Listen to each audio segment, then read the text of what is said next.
But how was your relationship like before people knew you as the investigative journalist that you are, and after? So prior to becoming this thing now, um, the truth is, to an extent, there's always been an element of. So I come from a sort of a fairly privileged background. So there's always been a bit, especially, well, I'm speaking of my experience in Nigeria. When I was outside of Nigeria, like when I was in the UK, it was a bit different. But since I returned to Nigeria in 2013, there was always a bit of an element of it's not quite as pronounced as it is now, but even at that time, there was a bit of an element of people making judgments based on what they th- what they thought they saw, right? What was perceived to be behind me. So, I mean, part of the reason why my first marriage, for example, didn't really work out in the long run was um, obviously, apart from the fact that we were both very young. Like when we got married, I was 25, she was 22. I don't know what the hell we thought we were doing. I don't know how, in which universe a 22-year-old and a 25-year-old get married. That just wasn't a very smart idea, but and it happened. But apart from that, there was also the thing of people have expectations based on who your parents are, based on what background you're coming from, based on your context. And then they get into this thing with you, and then they realize it's not really that simple. Like, okay, this guy might come from XYZ background, but it doesn't mean he identifies with it, first of all. Um, there's complications, there's religious differences, there's personality clashes, there's also the whole Cinderella story doesn't really work out very well. That was the case on more than one occasion, actually. In addition to the marriage, that happened again after the marriage. People, it was an issue. But overall, I would say the main difference in how romantic partners related with me prior to me becoming a sort of known person and after was that I think afterward it became more a case of me having to become more selective.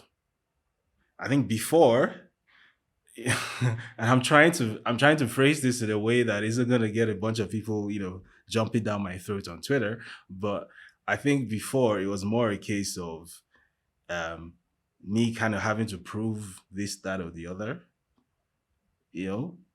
But I think humans, I don't think this is a female thing. I think it's just a human thing. Humans have a funny way of reacting to people when they think people are in a position of power, be it fame, be it wealth, be it whatever it is. People react differently to you when they feel that you're in a sort of verified position. Mm. Because afterward, it became more a case of me kind of having to sort of almost fend people off. Yeah. So previously, if I wanted to maybe go on a date with someone, I'd sort of you know speak to them for a week or two, and then the whole send a risky text and then bite your fingernails and wonder, okay, is this going to happen, is this not going to happen?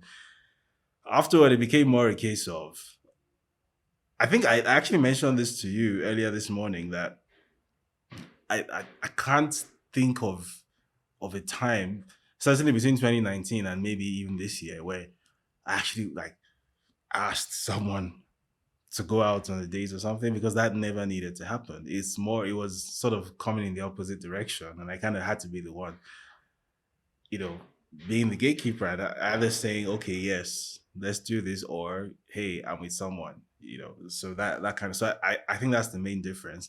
And well, the other difference, which is not so light, this is a much darker thing, is um for the first time I had to start thinking about the potential for whether this is going to end well for them based on being associated with me.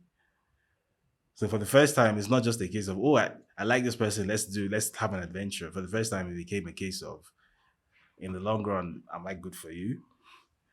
Can you handle the craziness that I have to deal with?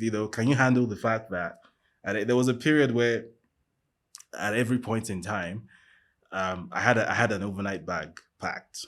So permanently, I had an overnight bag packed with my most important documents inside it. Emergency bag. Yeah. So if at any point in time I need to leave the country, I can just skip and be out of the country in 2 hours. Like I had an emergency fund. I had, I could just literally book a ticket and skip at any time. So can you deal with that kind of eventuality? Can you deal with, not being able to post me on Instagram, not being able to tell your friends who you're with and where you are and all that kind of stuff? Because yeah, that also became an issue. So yeah, those were the major issues. I think that were the differences before and after.